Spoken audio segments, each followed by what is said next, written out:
दिल्लीला जी झालेली घटना तिचा निषेध नोंदवण्यासाठी शिवसेना, काँग्रेस, राष्ट्रवादी आणि सर्व समविचारी पक्ष असतील, महाविकास आघाडी असेल, यांच्या वतीनं निषेध करण्यात येतोय।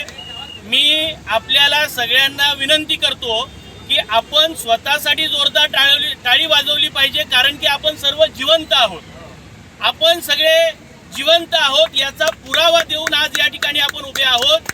पण हे सरकार, या सरकारच्या मानसिकतेला मानणारी लोक आणि सोनम वांगचुक असतील, दीपकी असतील किंवा जो विद्यार्थ्यांचा लढा आहे त्या लढ्याला बदनाम करणारे जी माणसं असतील, आज मला वाटतं आपल्या पण आजूबाजूला आहेत, आपल्यावर कमेंट करणारे, इंस्टाग्रामवर, व्हॉट्सअपवर आपल्यावर टीका करणारे, आज ते सगळे मेलेले आणि हृदय नसलेली माणसं आहेत, असं या ठिकाणाहून मला सांगावंसं वाटतंय।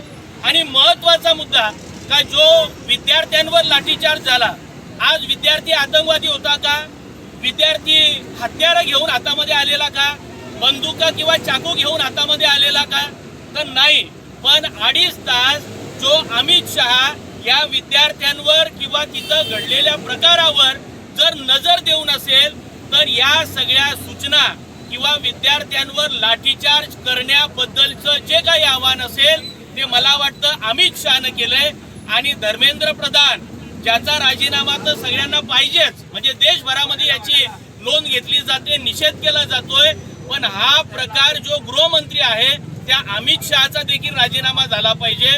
अमित शहा ज्याच्याकडे रिपोर्ट करतोय त्या नरेंद्र मोदींचा देखील या माध्यमातून राजीनामा झाला पाहिजे। अशा पद्धतीनं आपल्या वाड्यामध्ये आपण हे निषेध करतोय आणि खरोखर अत्यंत निंदनीय, प्रत्येक माणसाला वाईट वाटावं एवढा भयंकर प्रकार काल विद्यार्थ्यांना मारण्यात आलंय।